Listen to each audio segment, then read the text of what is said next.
Tá no ar, 4 em pauta no ar e o Orlandinho ficou fora dessa de novo. Não, vou pedir uma auditoria. Olha, vocês 4 estão contra mim.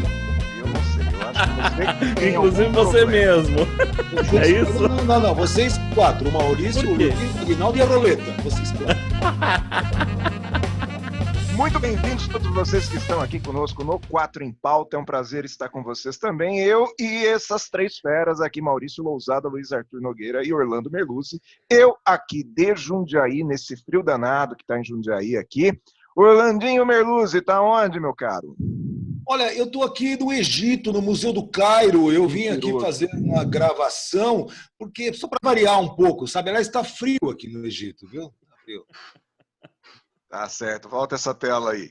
Luiz Arthur Nogueira, onde tá, Luiz? Grande Aguinaldo, eu estou em São Paulo, no meu QG. Aliás, São Paulo está reabrindo. Para desespero do senhor Maurício, São Paulo está reabrindo. E o Lousada tá em São Paulo esperando São Paulo reabrir ou não? Não, graças a Deus eu estou em Jundiaí, não estou em São Paulo, onde tudo está reabrindo e corroborando para o aumento dos casos de Covid aí, não estou nesse lugar aí. Na verdade, eu queria agradecer o Orlando que foi para o Egito, disse que está frio no Egito, muito legal saber que você está aí. Traga para mim alguma lembrança, qualquer coisa, pode ser uma... Vou levar uma máscara, eu vou levar uma máscara do Tutankhamon. Boa, máscara é bom, máscara é bom. Ela não vem com Covid, mas vem com um monte de outras coisas. Aliás, Tá? esse negócio de máscara, no Egito os caras têm todas as tumbas, lá tem máscara, né? Veja quanto tempo eles usam máscara. Lá atrás, é verdade. Então vamos parar com essa conversa mole aí. Vamos pro quadro Concorda ou Discorda. Roda essa vinheta aí.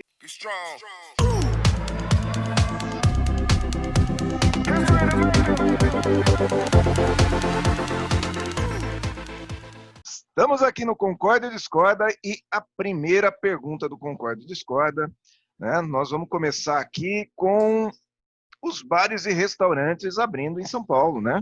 É isso aí, esse é o assunto. Bares e restaurantes abrem em São Paulo e o detalhe é que é obrigatório o uso de máscaras em qualquer lugar aberto ou público. Então são 2 leis aí que começam a se contradizer.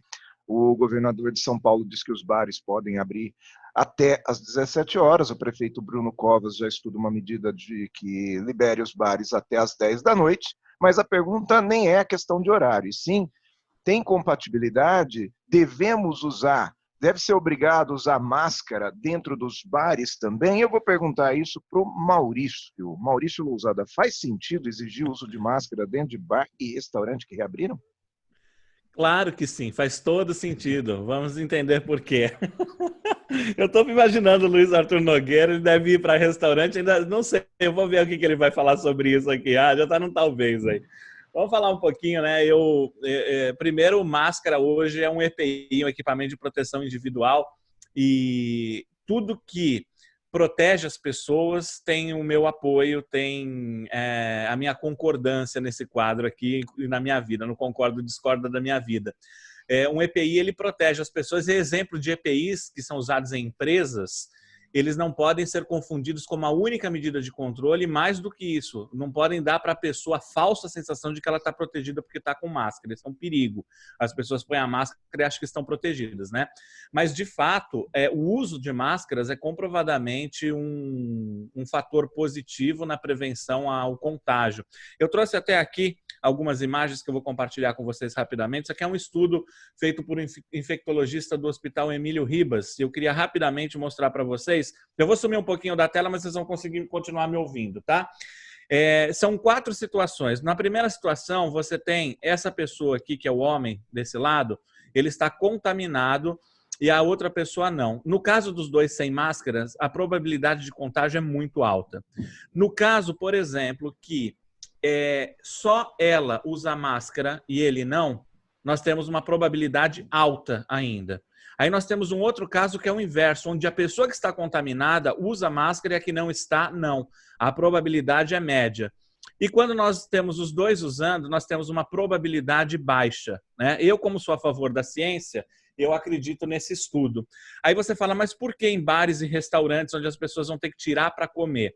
É porque no momento que você está sentado junto com alguém que você levou num restaurante, alguém do seu convívio, e você tira essa máscara para comer, você não vai ter aproximação, teoricamente deveria ser assim, aproximação da pessoa, do garçom, você não vai ter aproximação de outras pessoas. É uma pessoa que talvez você já conviva com ela, sua esposa, ou alguém que você conheça. Mas no momento que você levanta para ir num banheiro, você tem uma chance muito grande de cruzar e chegar próximo de uma outra pessoa.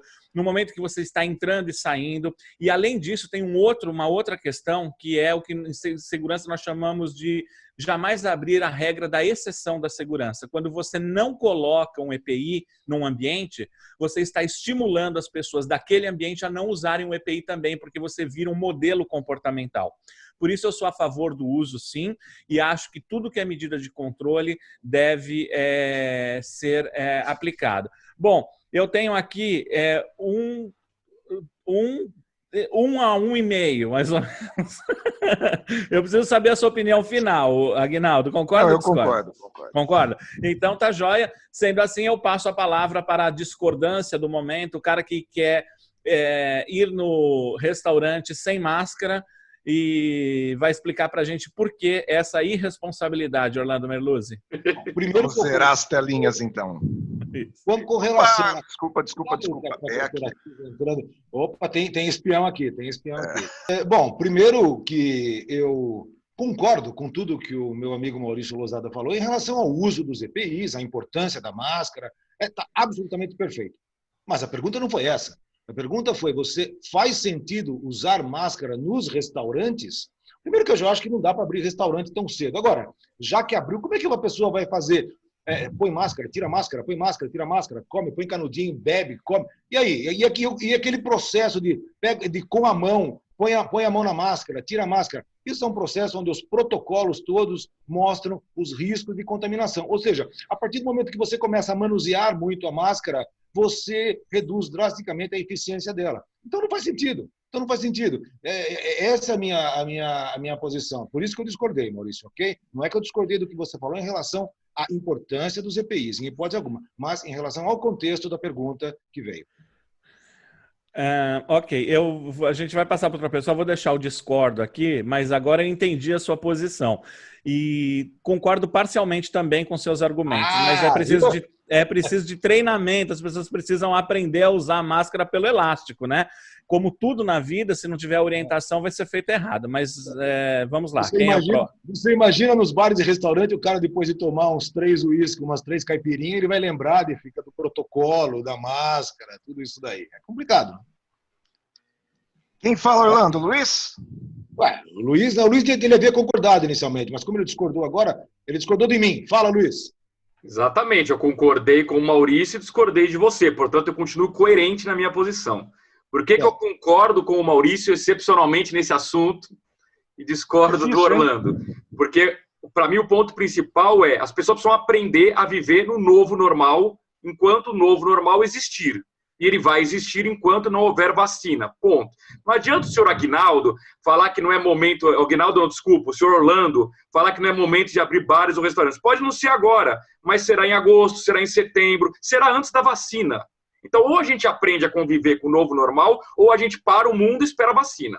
Como a gente não vai parar o mundo para esperar a vacina, as pessoas vão ter que aprender a usar máscara dentro do restaurante, sim. Como? Elas vão entrar no restaurante com máscara, vão sentar com máscara, vão fazer o pedido da refeição com máscara e elas vão tirar a máscara no momento em que chegar o primeiro alimento. E vão ficar sem máscara até o encerramento da sua alimentação. Se no meio do caminho ela tiver que ir ao banheiro, ela volta a colocar a máscara assim, vai ao toalete, volta, tira a máscara e continua se alimentando. Se as pessoas, por tomarem 3 cachaças, não tiverem condições de usar a máscara, então elas não devem frequentar os bares. Simples assim. Vocês não têm maturidade para isso, não frequentem os bares. E aí uma sugestão, aí eu vou concordar com o Orlando num ponto. Para que não haja uma contaminação da nossa máscara, a máscara que a gente sai de casa e vai embora para casa, minha sugestão o restaurante deveria recepcionar as pessoas com alguma embalagem. Você chega lá, guarda a sua embalagem, bonitinho no plastiquinho, põe dentro do bolso para não contaminar. E o restaurante deveria te fornecer uma máscara descartável para você usar naquele ambiente. Tira, põe. Terminou a refeição, joga fora, você vai embora, você volta com a tua máscara original e sai com ela intacta. Essa é a minha opinião. Eu gostaria de a posição do Orlando, porque o Orlando até agora não concordou nem discordou do que eu falei. Eu gostaria de saber se ele concorda. Mas isso é fácil. Se isso te incomoda, está aqui. Mas eu quero parabenizar o... Não é que me incomoda, é que é a regra do programa. Tem que parabenizar discordando. Eu quero parabenizar o Luiz Arthur Nogueira, que acaba de definir o protocolo para o uso de máscara e para a abertura dos restaurantes. Parabéns, Luiz. Você definiu o protocolo, agora não tem mais problema. Depois do Luiz Arthur Nogueira dizer que os senhores, que os veteranos precisam ir todos para um hotel, aí ele deu uma bola dentro. Aí muito bom, gostei, viu? Gostei. Verdade. A minha opinião a respeito disso é a seguinte: eu acredito que não é que nós nunca temos que abrir bares e restaurantes, só acredito que a gente não está preparado para isso ainda, porque, infelizmente, a população ainda não entendeu a necessidade do uso de máscaras em qualquer lugar. Maurício colocou as imagens aí, ficou perfeito, didático, não tem nem o que falar. Mas, por exemplo, lá nos Estados Unidos, na cidade de Nova York, houve manifestações lá naquela situação lá do George Floyd, e naquele momento lá as pessoas estavam usando máscara e não aumentou a pandemia, ou seja, manteve-se sob controle.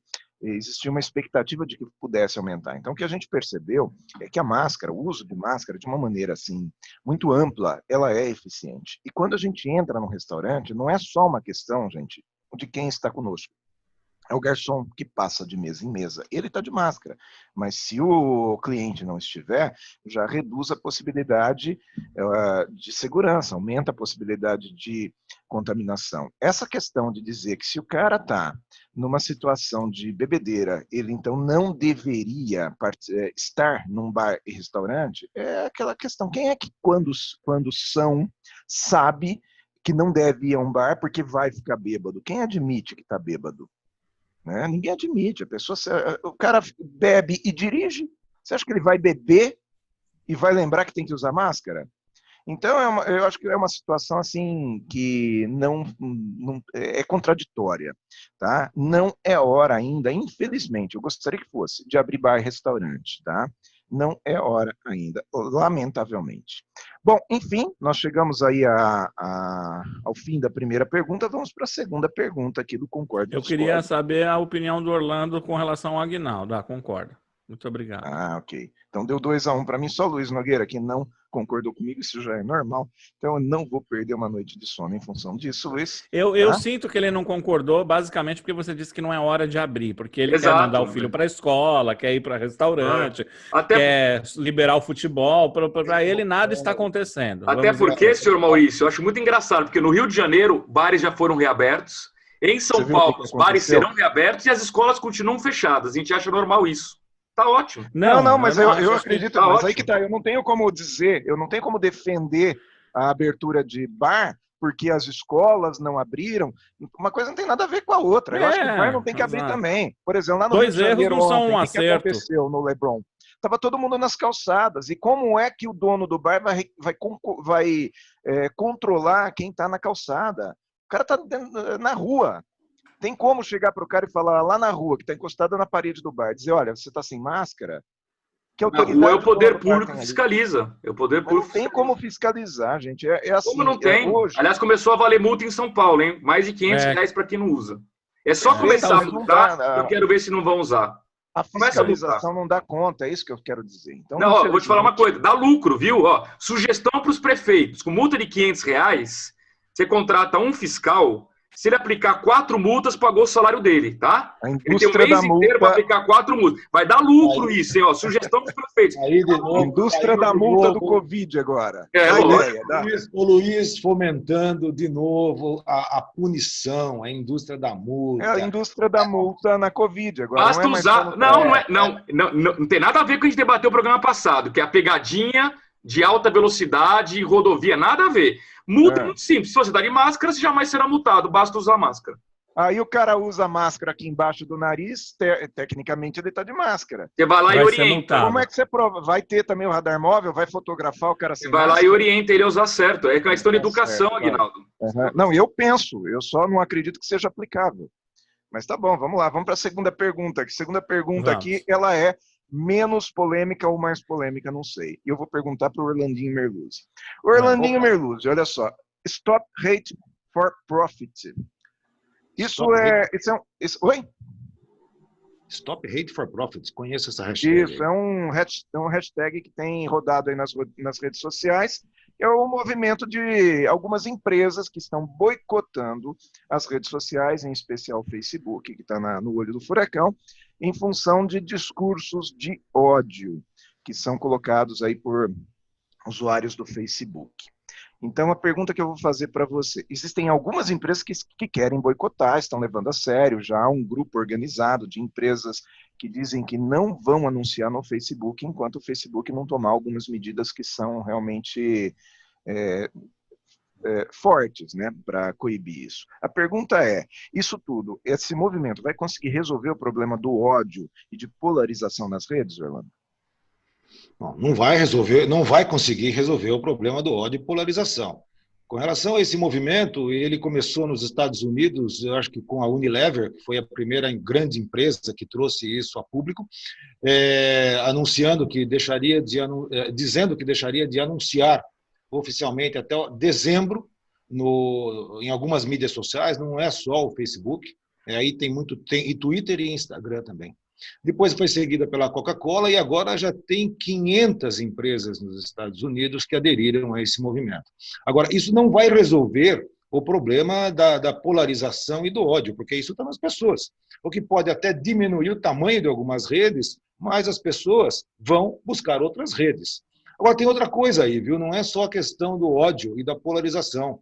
O que essas empresas estão buscando, muitas delas estão se aproveitando da situação para pegar uma situação de crise, de redução de despesa, uma oportunidade de redução de despesa. E ainda vamos sair como bonzinho na história. Não são todas. O caso da Unilever e das maiores, o que elas estão questionando é a transparência do algoritmo. Porque, aparentemente, o algoritmo, seja do Facebook e seja do Twitter, o Instagram, não acompanho tanto, parece que ele fomenta a treta. Ele fomenta a discórdia, porque quanto mais treta, quanto mais discórdia, quanto mais briga, mais audiência. E aí não consegue se controlar o destino dessas publicidades. Então, eu acho que o que muitas empresas estão questionando é a transparência do algoritmo, que me parece um pouco mais coerente. Agora, não é isso que vai resolver o problema do ódio e da polarização nas redes. Isso está nas pessoas. As redes sociais deram voz a muita gente que está levando para as redes sociais as suas frustrações pessoais, os seus fracassos em termos de briga, de ódio e discordância. Não é isso que vai resolver. Mas Maurício, que é um cara que pode falar de comportamento das pessoas, depois ele pode dizer para a gente o que ele acha disso. Bom, discorda Luiz, discorda Aguinaldo, concorda comigo Maurício. Eu quero começar com o meu querido Luiz Arthur Nogueira, o homem do dinheiro, do cofrinho, do porquinho. Me conte, Luiz, por que você discorda de mim? Na verdade, Orlando, dizer que as pessoas são o problema, você tem toda a razão. Só que se a gente ficar nisso, o teu argumento está correto. Só que a gente ficar nisso, então, ou a gente mata a humanidade inteira, começa um outro planeta, sei lá, faz qualquer outra coisa, ou a gente tenta resolver o problema. E aí, o meu ponto de discordância é achar que essa ação das grandes empresas não vai resultar em nada. Claro que vai resultar. Primeiro que já fez o Facebook se mexer. O Zuckerberg lá já está preocupado. Eu vi um estudo interessante que mostra que apenas 6% do faturamento do Facebook, 6% vieram de verbas de grandes empresas. Então, pro Zuckerberg, a rigor, é dinheiro de pinga. Ele pode abrir mão desses 6%, mas isso incomodou. E eu acho que as grandes empresas, ao contrário do que você disse, Orlando, elas não estão aproveitando a crise para cortar verba de publicidade, até porque, provavelmente, rede social no todo da verba publicitária delas deve ser também um dinheirinho de pinga.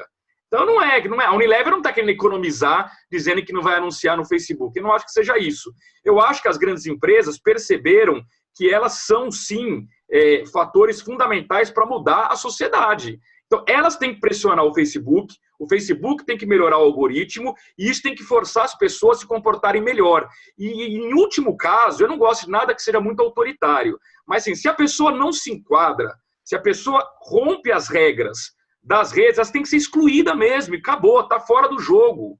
E é dever da rede social monitorar isso, sim. Porque senão fica ali, a pessoa vai lá, coloca uma publicação racista e a culpa é só dela. Claro que a culpa é dela, mas a rede social não faz nada, ela lava as mãos e tudo bem. O para o ódio, o que está acontecendo na rede social? Então, não. Então, assim, já que o Zuckerberg sozinho não tomou a providência, achei muito bem-vinda a decisão das grandes empresas dizer o seguinte, olha, Zuckerberg, ou você resolve isso no Facebook, ou a gente para de anunciar. Acho que foi bem-vinda, levanta o debate, tanto é verdade que nós estamos debatendo aqui no 4 em Pauta, e claro que a solução é ou a gente mata a humanidade inteira, como sugere Orlando aqui, ou a gente começa por algum ponto. Então, eu acho que foi um bom início.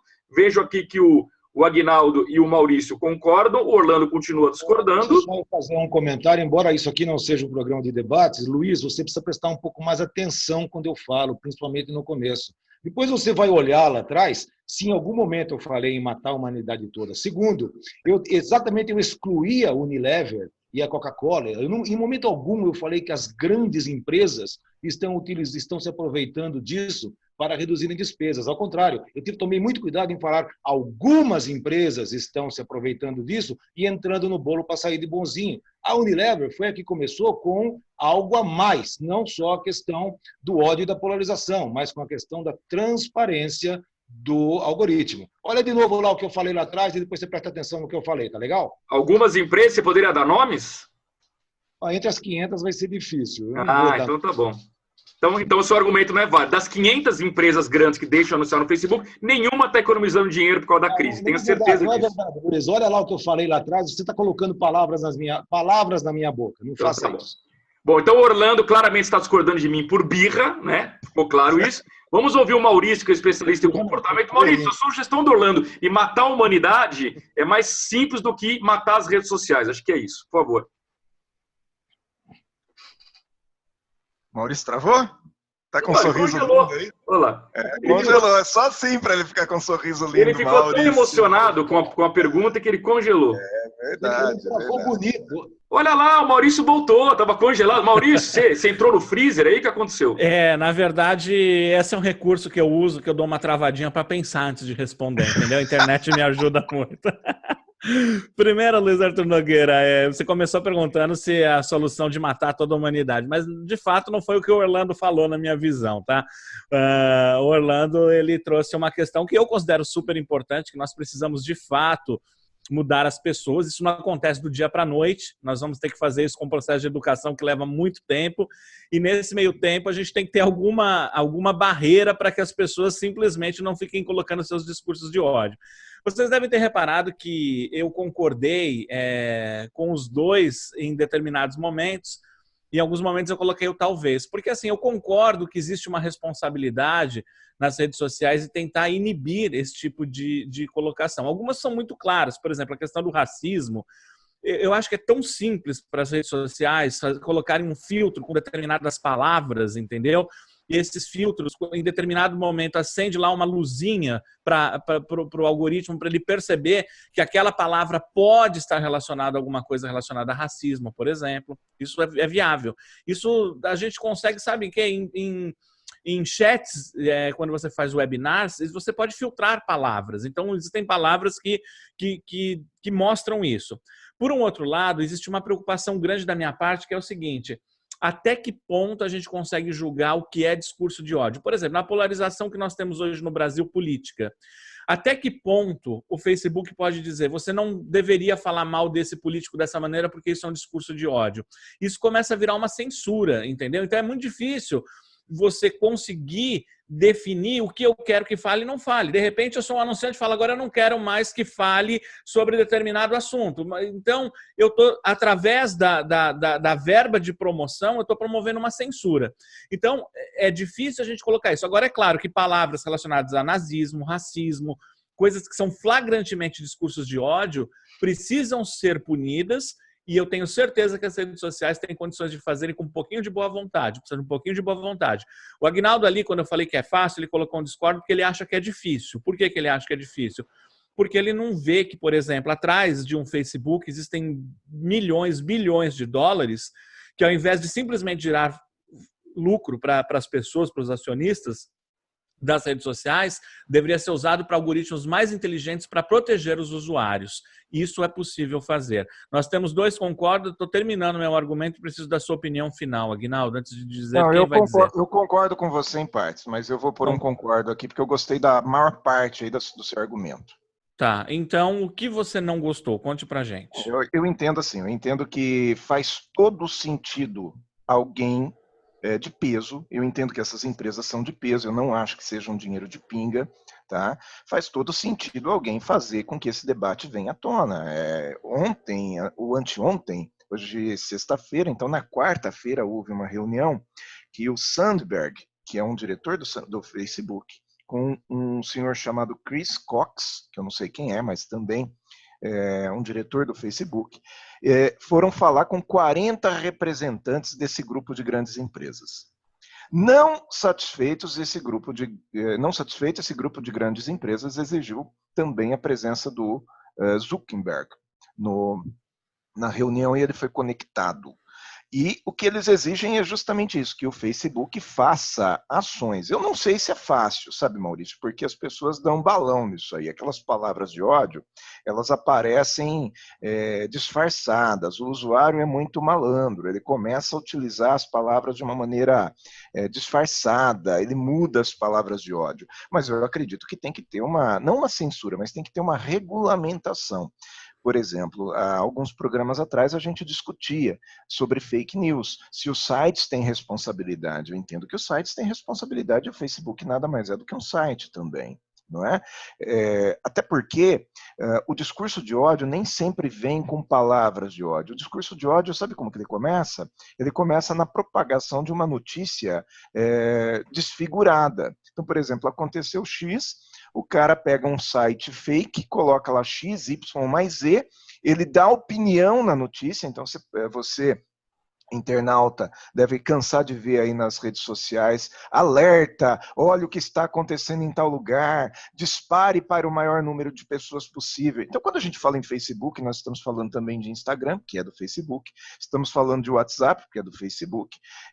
Então, esse grupo está pressionando basicamente o Facebook, porque ele entende que uma vez o Facebook tomando atitudes, isso pode melhorar. Eu acredito que é um jeito de melhorar assim. Eu acho que existe essa responsabilidade e nós temos que fazer alguma coisa. Porque, assim, eu discordo do Orlando, quando o Orlando fala que a humanidade é assim. O Orlando, quando a gente debateu lá as multas, por exemplo, ele acha que não tem que ter multa. Eu acho que ele acredita que o cidadão precisa ter a consciência por si só de que ele não pode fazer besteira no trânsito. Isso nunca vai acontecer. Quer dizer, a única maneira de acontecer é através de fiscalização.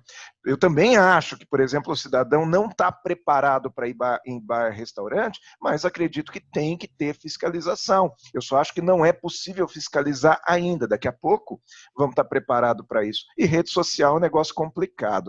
O que ele está olhando aí? Rede social é uma coisa complicada porque é terra de ninguém.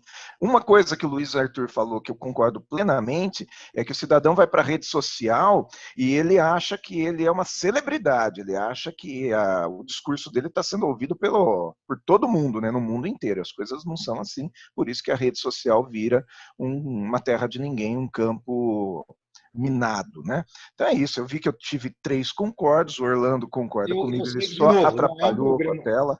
Não é um programa de debate, mas como vocês me mencionam... Você quer uma réplica? Acho justo. Eu tenho direito de réplica, desculpa. Mas como não é um programa de debate? É um programa de debate. O quadro não é de réplicas e tréplicas, não foi isso que nós combinamos. Tá. Agora, a questão é a seguinte, de novo, vocês estão esquecendo as coisas que a gente fala.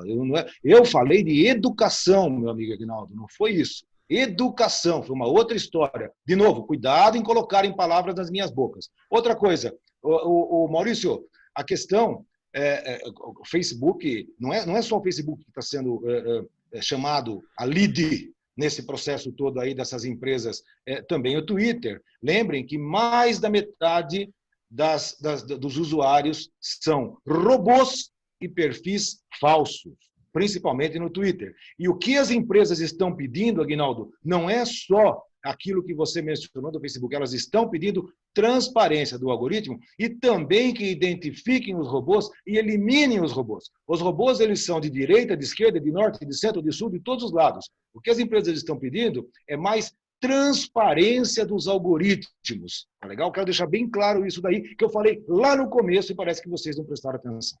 Tá certo, Orlandinho, mas é mais um motivo para eu concordar que tem que ter essa intervenção. Se não é intervenção, mas tem que ter esse tipo de ação dos anunciantes. Se eles têm alguma força, eles têm que utilizar. E vamos para a terceira pergunta do nosso Concorda e Discorda.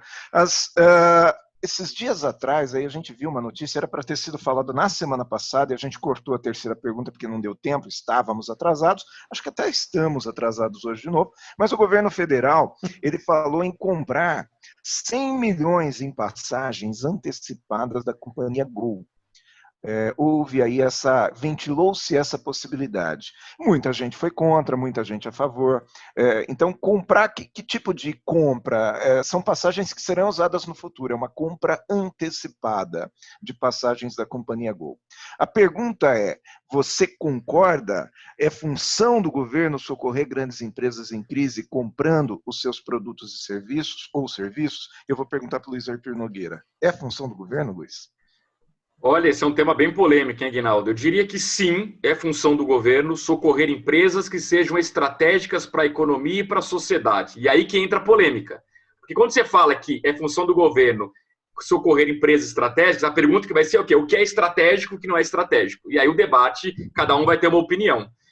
Para dar exemplos concretos desta crise, eu acho que o governo não deveria deixar companhia aérea morrer. Não porque eu morro de amores por companhia aérea, não porque eu seja palestrante e viajo muito o ano inteiro, assim como vocês três. A questão não é essa, a questão é, a crise ela é passageira. A gente vai deixar as nossas companhias aéreas quebrarem, quando a economia voltar, a gente não vai ter como voar, é isso? Não. Então, me parece óbvio que é um setor que tem que ser tratado com carinho. E essa ideia que você colocou aí, Aguinaldo, está sendo especulada, de o governo antecipar a compra de passagens que ele vai utilizar, eu acho legítimo. Ele não está dando dinheiro para a Gol. Ele está só antecipando uma compra como uma forma de ajudar a empresa. Não vejo problema. Outro setor que eu ajudaria, setor energético, tá? Não dá para gerar uma crise nas produtoras de energia, nos geradores, nas transmissoras, enfim, e deixar o Brasil num apagão. Então, essa é uma outra coisa que o governo tem que cuidar com carinho. Um outro setor que eu sei que é polêmico, mas eu cuidaria com carinho, o setor de usinas, setor de etanol.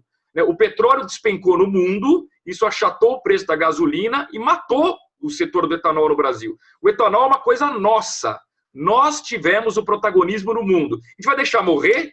Deixa as usinas quebrarem? Aí uma hora a crise passa, a economia volta a rodar e a gente vai voltar só a ter gasolina porque o setor de etanol morreu. Então, assim, eu sei que é polêmico, eu sei que é difícil escolher os setores estratégicos, mas respondendo de forma objetiva, eu sou a favor de que o governo defina de forma transparente, comunique à sociedade, dê argumentos e socorra, sim, empresas estratégicas para o Brasil. Só para lembrar e concluir que o governo americano, lá na crise de 2008, 2009, salvou a GM.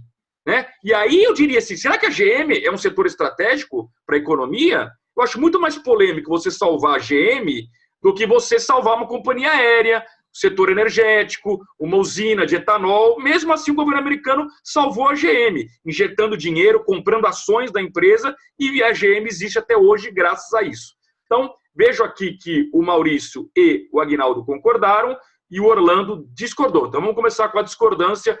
Orlando, você acha que então o governo não deve ajudar as empresas, é isso? Eu acho que esse assunto de ajudar a empresa, a intervenção do governo nas empresas é um pouco complicado, precisa ser melhor discutido, porque simplesmente dar dinheiro por dar dinheiro, a quantidade de dinheiro é muito grande, a quantidade de empresas também é muito grande, e se o governo vai colocar dinheiro lá, precisaria ter uma forma de controlar. E para ele controlar, ele teria que estar lá dentro. E para ele entrar nas empresas, ele estaria fazendo uma forma de intervenção, ou sentando no conselho, ou qualquer coisa assim. Eu não acho que é função do governo fazer isso, simplesmente pegar o dinheiro e jogar lá dentro e depois não sabe do que é feito. Você citou o exemplo da GM, o governo americano ele ajudou a GM, mas não me parece que ele ajudou a Chrysler do mesmo jeito. Então, eu não concordo muito com esse tipo de coisa. E você tocou num ponto aí muito interessante que eu gosto de falar, a questão do etanol, né? Você me ajudou a defender uma tese que eu tenho defendido, que é a questão dos carros elétricos. Quando chegarem os carros elétricos, o que vai acontecer no Brasil com o etanol e com o pró-álcool e com o carro flex, né? Que é uma tecnologia nossa? Vai acabar? Então olha que coisa paradoxal, né? O governo não pode deixar morrer o álcool, que é a tecnologia nossa, o carro flex, que é a tecnologia nossa, mas ele vai, de alguma forma, incentivar os carros elétricos, e aí vai fazer o quê com a Petrobras? né? Então, tudo isso daí precisa ser analisado de uma outra forma. Eu gostei disso que você falou, Luiz, mas eu não acho que é função do governo entrar, colocar dinheiro nas grandes empresas e sem com que ele entre também para acompanhar o que está sendo feito com esse dinheiro. E aí vem a dúvida, tem competência para isso? Tem gente para isso? Acho que não. Legal, Orlando. Quem manda a sua? Quem segue? Olha, eu vou passar para o Maurício, então, que é o que menos falou até agora, porque todos discordam de mim. Eu vou passar para o Maurício, que é o cara que eu mais gosto aqui, entendeu? O cara mais. Não, eu percebi que você gosta do Maurício, que você deve gostar do Orlando. Não, vocês dois são muito belicosos. Eu acho que você gosta dele, porque assim, nas 3 perguntas, e você é o último a responder, sou eu que fecho, eu que fico com a polêmica. Meu amigo, você ficou com a roleta, você não tem que reclamar de nada, combinado? Não tem nada que reclamar, né? Orlando, a recíproca é verdadeira, eu gosto muito de você também. Às vezes a gente pode até discordar em determinados assuntos, mas é isso que faz a gente crescer. Bom, vamos lá. Primeiro eu queria assim dizer que tudo que o Luiz Arthur Nogueira falou, eu endosso assim, palavra por palavra. Acho que parabéns, acho que muito sobra a colocação. Eu só queria acrescentar 2 elementos aqui. O primeiro é com relação à concorrência. Eu acho que nós temos que salvar determinados setores. O setor aéreo precisa, não se constrói uma companhia aérea do dia para a noite. Então, no momento em que nós tivermos a falência de 1 ou 2, sei lá quantas são, você vai ter aqui sobrar um mercado para nadar de braçada e colocar o valor que quiser. Isso é um problema, né? E você não constrói uma companhia aérea do dia para a noite. Então, é uma forma até de proteger o consumidor. A única coisa que eu questiono é como eu escolho esses 100 milhões para colocar, por exemplo, na Gol. As 3 grandes companhias hoje, e a gente pode falar aqui, a Latam, a Gol e a Azul são as 3 maiores, elas deveriam receber a mesma compra de passagens em proporções iguais. Então, sei lá, se eu tenho, vamos arredondar 90 milhões para baixo, 30 milhões para cada uma, comprando a passagem. Orlando, o que eu discordei de você é o seguinte, no momento em que eu compro um produto, eu não estou intervindo na empresa. Eu estou comprando um produto que eu vou usar no futuro. É diferente de eu injetar dinheiro dentro da companhia. Na verdade, só estou comprando esse produto. Eu estou comprando para usar no futuro. Por isso eu concordo. Com relação às usinas, eu estou de pleno acordo. Eu tenho várias usinas que são minhas clientes e garanto a vocês que é importante nesse momento, enquanto a gente não faz essa fusão, Orlando, você que é o cara do futuro, para essa energia elétrica, é assim que se diz, né?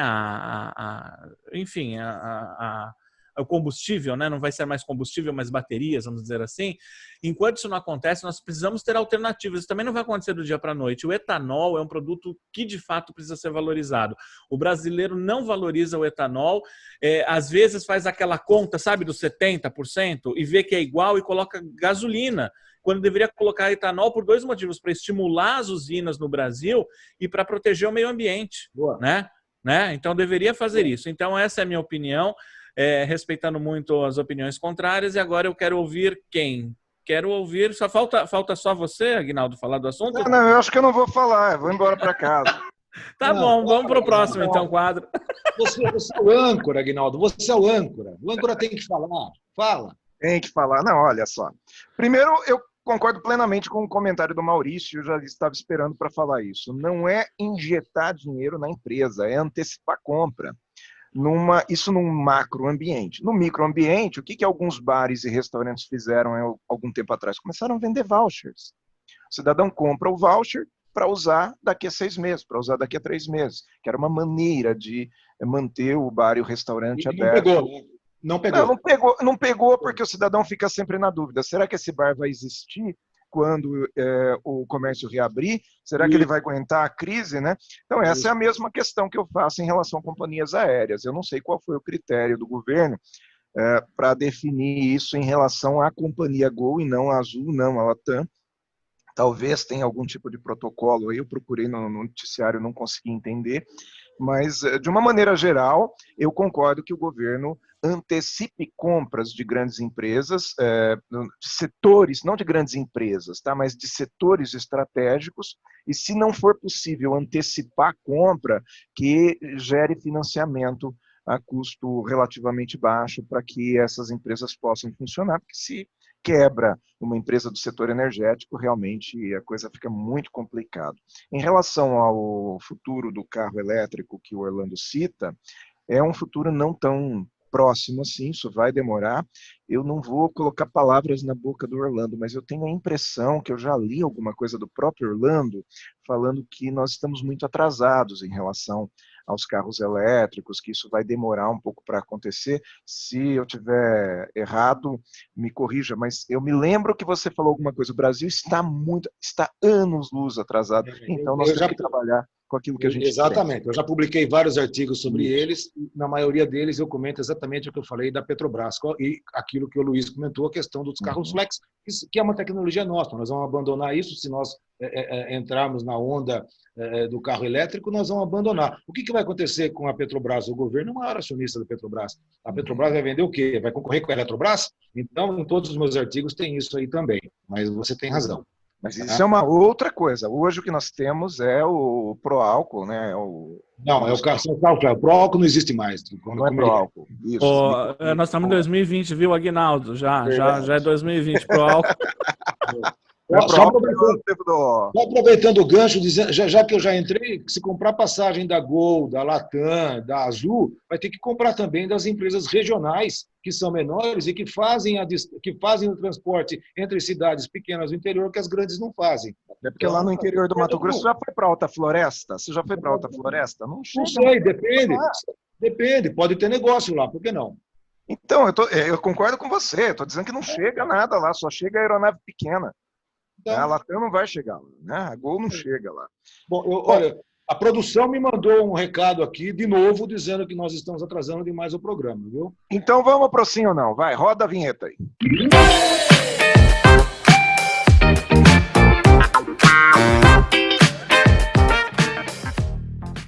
Para o sim ou não de hoje, nós temos perguntas dos nossos internautas. Quem é que começa? Eu vou começar com uma aqui que eu já vi aqui e eu vou perguntar para o Luiz Arthur Nogueira. Ô, Aguinaldo, antes de você me perguntar, eu tô curioso para saber essa criança segura Brasil aí do Maurício. O que é isso? Que é isso? Apareceu isso aqui? Essa é a dica da semana. Nossa, sei lá o que aconteceu. Eu não estava olhando para o Maurício. Foi mal. Essa foi a dica que eu já dei no passado. Não sei por que apareceu aqui. O bom do 4 em Pauta é isso, né? Todo mundo vê aí que sai um monte de atrapalhada aqui e a gente deixa. Vamos lá. Luiz Arthur Nogueira. Os Estados Unidos imprimiram mais de 5 trilhões de dólares para segurar a economia na pandemia. Quem traz isso aqui é a Marina Nogueira, sua charalha. Marina Nogueira, da cidade de Várzea Paulista, que é aqui pertinho da gente aqui. O Brasil deveria também imprimir dinheiro para evitar o caos social? Não, Marina. Não, mas eu vou explicar. Porque, tecnicamente falando, quando a gente usa a expressão imprimir dinheiro, o que vem no imaginário das pessoas? Você vai na Casa da Moeda, pega a impressora lá e manda imprimir cédulas. E você inunda a sociedade de cédulas. O efeito prático disso é, se todo mundo tem mais cédulas da noite para o dia, significa que o valor daquela moeda despenca, né? Então, obviamente que aquilo não se sustenta, não faz sentido nenhum. O que eu imagino, na verdade, quando ela diz que o governo americano imprimiu mais de 5 trilhões, pode até ter um pedaço disso que eles rodaram cédula de dólar, até porque eles são os donos do mundo, né? Entre aspas, se eles rodarem dólar, o mundo vai aceitar a goela abaixo, mas não é exatamente isso, tá? Quando a gente fala sobre imprimir dinheiro, é no sentido de injetar liquidez na economia, é do governo se endividar, ele cria uma dívida, capta dinheiro da sociedade, inunda a sociedade de dinheiro, como está sendo feito de forma correta agora, com o auxílio emergencial de R$600, tem que expandir até o fim do ano, e isso está correto. Agora, como a pergunta ela é literal, tem que responder o que está na pergunta. Imprimir dinheiro no sentido de vai na Casa da Moeda, imprime cédulas, a resposta é não, porque você vai desvalorizar a moeda e vai gerar inflação. E o Brasil não pode voltar para a década de 80 com hiperinflação de forma alguma.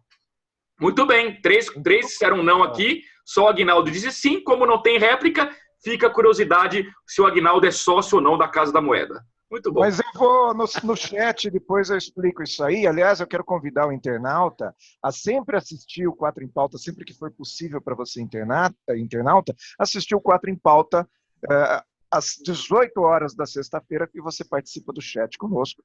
todos nós estaremos lá conversando com você. Mas quem mais capta uma pergunta aí? Tem uma aqui. Então vai. Eu quero aproveitar o seguinte. Eu tenho uma aqui para você, Aguinaldo, do Júlio Correia, de Curitiba. Mas olha que interessante, ele me mandou a pergunta, ele mandou no meu e-mail particular. E eu quero dizer, pessoal, o 4 em Pauta tem um e-mail, pauta@4empauta.com.br.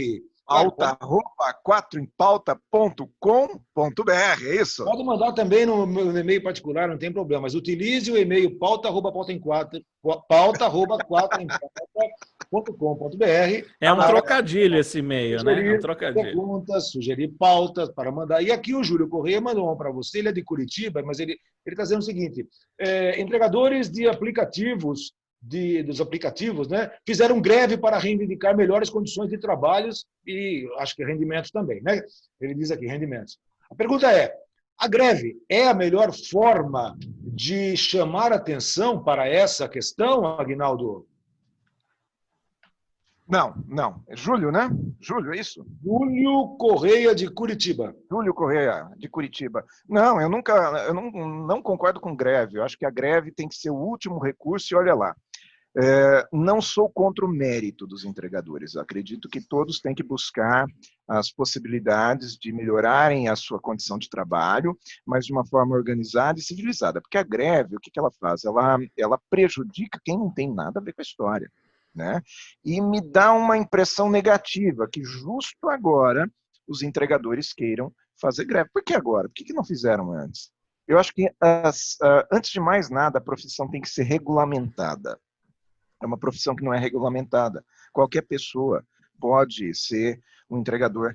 Você já perguntou se esses caras têm habilitação? Olha só, eu estou indo fundo realmente. Será que esses caras todos têm habilitação?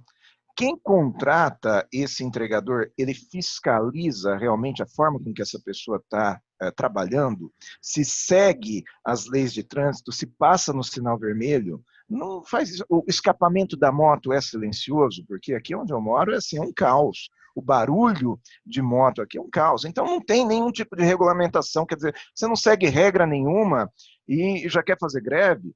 E outra, eu sou sempre contra a greve pelo seguinte, eu acho que quem resolve essa questão sempre é um juiz. Quando a greve quando não tem um acordo, vai para as mãos de um juiz. Então já estabeleça-se uma pauta, né? Estabeleça-se uma discussão, coloca no papel, se não houver acordo entre um representante do reclamante, né, daquela categoria que está reclamando, e o aplicativo, que no caso é um marketplace, então leva isso à frente, vai para a justiça defida. Agora, o mérito perfeitamente sou a favor, porque o que eles estão pedindo é seguro de vida, o que eles estão pedindo é boas condições de trabalho, um valor condizente com com o risco que eles correm. Então, acredito que o mérito valha. Só não sou a favor de greve.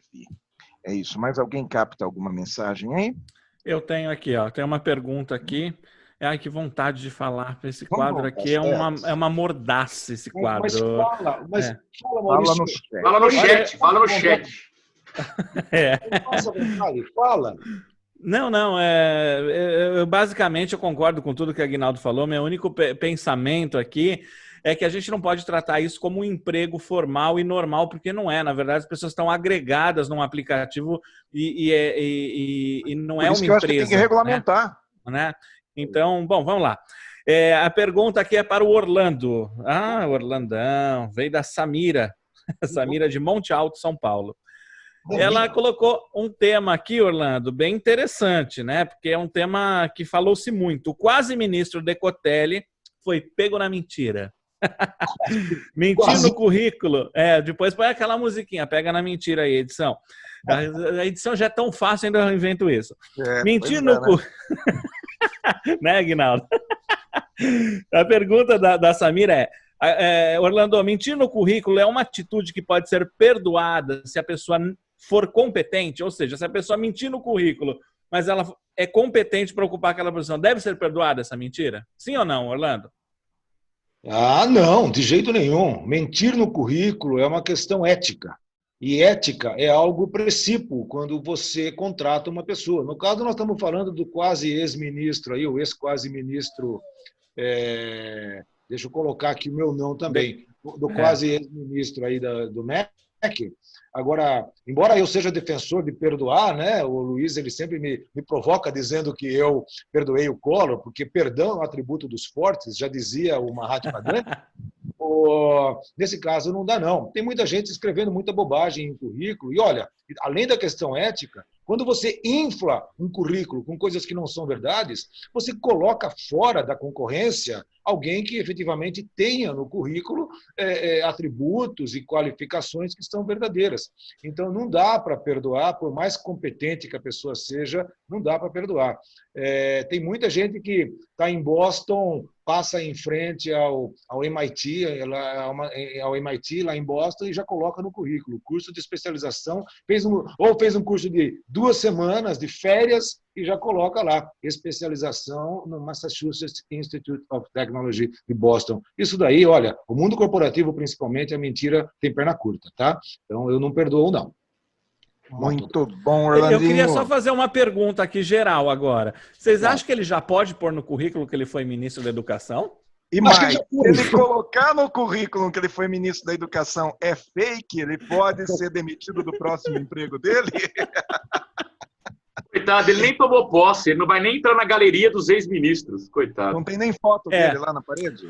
Tá bom. Embora eu concorde plenamente com tudo que Orlando falou, uma coisa para a gente colocar no ar, não vamos debater não, mas ter doutorado não era pré-requisito para ser ministro, né? Então é algo a se pensar. E também num país onde a gente tem um general no Ministério da Saúde no meio de uma pandemia, eu não sei se é muito nhenhenhé. Vamos em frente, então? Mas ética era, né? Ética era a princípio para ser ministro. Vamos para a nossa dica da semana. Não, tem uma perguntinha aqui, mas você vai censurar a nossa internauta, Aguinaldo? A nossa internauta escreveu com tanto carinho de Salvador. Sim, tá bom. Alessandra Alves. Aliás, vocês repararam que o público feminino manda mais e-mails, mas no chat participa menos? Por quê, hein? Vamos participar do chat, pessoal. A Alessandra Alves mandou aqui uma pergunta quente para o pauta@quatroempauta.com.br, e essa pergunta é para o Maurício, que é sobre as eleições. Nessa semana, o Congresso aprovou finalmente o adiamento das eleições de outubro para novembro. Vocês lembram que em programas anteriores a gente teve um sim ou não aqui? Vocês três queriam adiar as eleições para 2021 por causa da pandemia, e eu defendi que deveria ser adiado dentro de 2020, uma questão jurídica de não estender, não prorrogar mandatos de prefeitos. Quando argumentei no programa seguinte, o próprio Maurício concordou comigo e mudou de ideia. Então agora, Maurício, acho que ela está até provocando, Alessandra, você. E agora, Maurício, o Congresso acertou ao adiar as eleições municipais de outubro para novembro, Maurício? Sim ou não? Estou aqui, deu uma travadinha de novo. Toda vez que é minha vez, trava. A resposta é... Tô brincando, é só para dar um susto, é assim. Por que essa resposta é assim? Porque, de fato, aconteceu isso em alguns programas aí, não sei se é uns 2 ou 3 programas atrás. Eu tinha uma posição muito rígida, no sentido de que achava que isso deveria, de fato, ser adiado para o próximo ano. Mas ouvindo os seus argumentos, meu querido Luiz Arthur Nogueira, depois do pega para capar que nós tivemos na semana passada, e aí a gente vê que em determinados pontos nós concordamos e discordamos, isso é saudável para o crescimento das pessoas, eu de fato mudei a minha ideia, levando em consideração o imbróglio jurídico que isso poderia gerar quando você estende o mandato de cargos que são eletivos para o ano seguinte.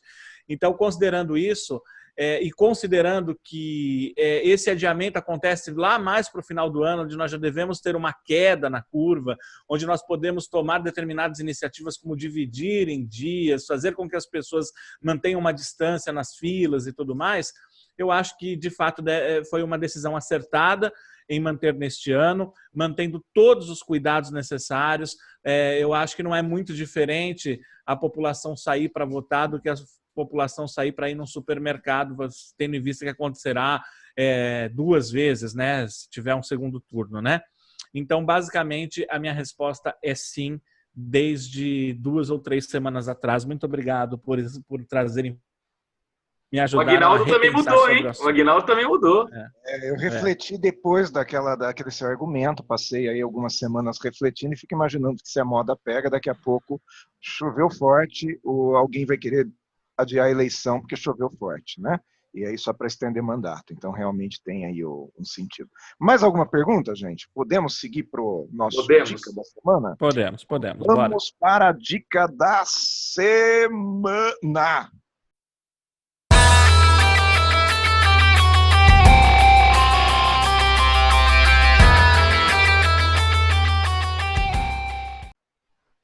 Pronto. Então, na dica da semana, Luiz Arthur Nogueira, dê sua dica da semana, meu querido. Olha, minha dica da semana, mais uma vez, na maioria das vezes vocês já sabem que vai ser assim mesmo, aqui, ó, é desse lado aqui, não, desse aqui, ó, o porquinho aqui. Oh. Um dia eu vou contar quem fez esse porquinho com tanto carinho pra mim. Olha que bonitinho esse porquinho, hein? Cara bom, hein? Cara bom. Muito bom esse cara, né, Orlando? Muito bom. Muito bom. Bom, a minha dica é a jornada de investimentos que eu lancei nesta semana. Eu queria fazer um convite especial para os nossos internautas aqui do 4 em Pauta, que querem aprender a investir. Está sobrando um dinheirinho no final do mês, mesmo que apertado, mesmo que pequenininho. Eu lancei nas minhas redes sociais, em particular no LinkedIn, e também criei um grupo no Telegram.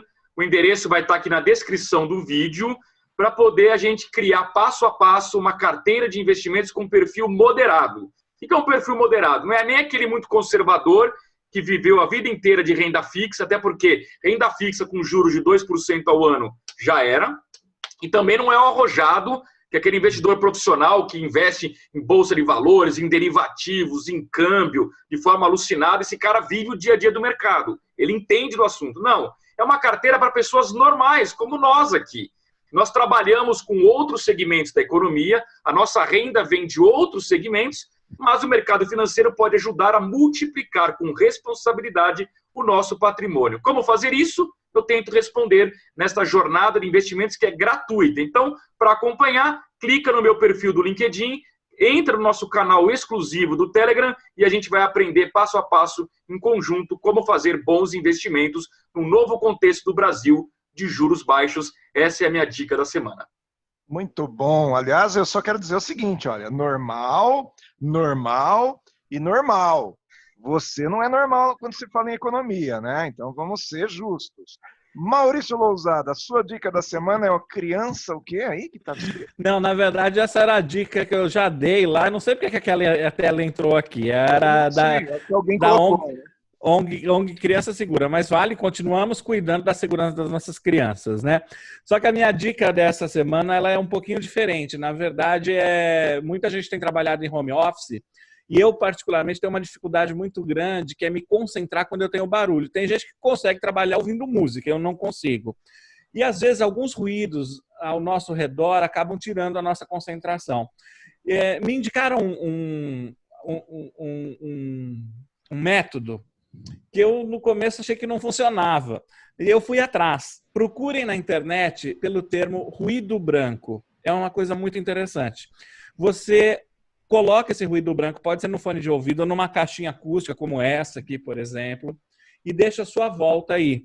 É um barulho que no começo te irrita um pouquinho. É quase que um chiado de televisão. Mas depois de 20 minutos, ele neutraliza tudo que está à sua volta, como se você estivesse no silêncio absoluto. Tem a minha recomendação. Chama-se ruído branco e é uma dica para quem precisa se concentrar sem barulho. Essa é a dica. É só procurar na internet ruído branco ou white noise. Quando os cachorros latirem, dá certo isso? Eu não sei porque eu não ouvi eles latirem depois que eu ativei o ruído branco. Acho que funciona. Eles latiram muito. Ele deu Deve ser bom negócio, né? Porque ele não ouviu mais o cachorro latindo, é verdade? Exato. Orlandinho, aliás, tem determinadas opiniões nesse programa que eu vou começar a ativar o ruído branco. Orlandinho, sua dica da semana. Não é comigo que ele está falando. Minha dica é a seguinte: beba vinho, porque Jesus Cristo transformou água em vinho e não em cerveja. Tô brincando, pessoal, nada disso. Jesus também não multiplicou os gambás, ele multiplicou os peixes. Então, se for assim, todo mundo deveria ser santificado. Como o cara baixa o nível, olha, é um negócio assim. Então... É um absurdo. Tira esse negócio daí. Também na Santa Ceia ninguém usou máscara. Vamos embora. Parabéns com essas coisas aí. Minha dica da semana é a seguinte. Eu vou começar. Aliás, Luiz, parabéns pelo seu novo quadro, pelo seu novo projeto. Está muito legal. Eu vi os 2 vídeos seus. Está muito bem, está muito, muito bom. Eu recomendo mesmo, pessoal. Acompanhe que vale a pena. Eu vou, a partir de hoje, eu vou começar um quadro que não trarei aqui nesse momento, que é o Brasil que dá certo. Claro que essa frase parece um chavão, né? Todo mundo usa, mas tem muita coisa no Brasil que dá certo e as pessoas precisam valorizar. Então, veja, coisas nossas. Então, consuma coisas nossas, que algumas coisas que são que levam o padrão interno e o padrão do Brasil no exterior. Eu publiquei um quadro essa semana onde o Brasil, lembra aquela história do Brasil celeiro mundial? Então, o Brasil é só o 5º maior exportador mundial de agronegócio, de produtos agrícolas, mas é o primeiro em soja, é o segundo em carne, é o primeiro em café. Eu vou começar a trazer esse tipo de coisa para cá, para a gente entender um pouco, a gente dar um pouco mais de valor para o que é nosso. Então, vem aí o quadro O Brasil que dá certo a partir da próxima semana, tá bom? É isso aí. Muito bom, Orlando. Agora eu vou dar a minha dica da semana.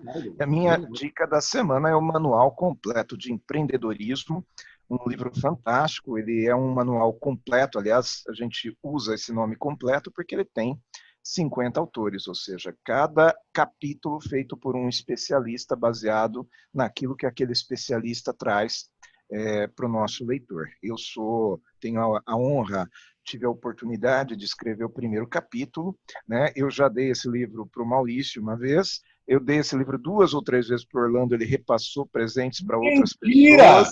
Lembra lá em Araraquara, eu dando o livro para você passando lá para sua amiga, aliás, ela deve ter lido, e ela pode colocar aqui no chat. Mas eu vou te mandar outro, e vou mandar um para o Luiz Arthur Nogueira também, porque nunca tive a oportunidade de te oferecer um livro desse. Mas realmente o Manual Completo de Empreendedorismo é um livro muito bom, tem grandes nomes ali que eu sou me cita um.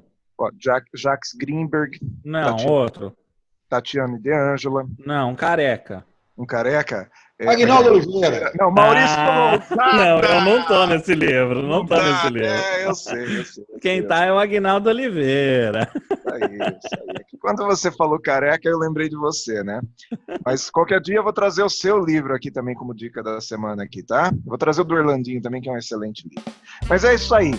Gente, terminamos o nosso 4 em Pauta hoje. A minha tela escorregou aqui. Fazia tempo que eu não colocava essa tela aqui. O Orlandinho vai pro Egito. O Maurício fica lá junto com os cachorrinhos dele. E o Luiz? Vou ficar aqui atrás do meu muro, onde fica muita gente em cima. Na verdade, eu queria trazer uma tela aqui. Eu tentei baixar, mas não deu. Eu queria fazer uma homenagem a um cara, mas não deu tempo de baixar aqui. Eu tava baixando enquanto vocês falavam, mas não rolou. É isso aí, gente. Vamos finalizando o nosso programa aqui, que a gente já estourou o horário. E os nossos internas... Ah, é isso aqui? Eu queria homenagear um cara que eu gosto muito aqui, de verdade. Gosto demais e queria fazer uma homenagem ao Barrichello. Mas foi por isso que atrasou um pouquinho para você colocar a tela? Exato. É porque, na verdade, ele estava preocupado com o Proálcool e aí... O Barrichello é um cara fantástico. É um cara fantástico. Um cara super do bem. Gente finíssimo. Queria fazer uma homenagem. Todo o meu respeito ao Rubinho.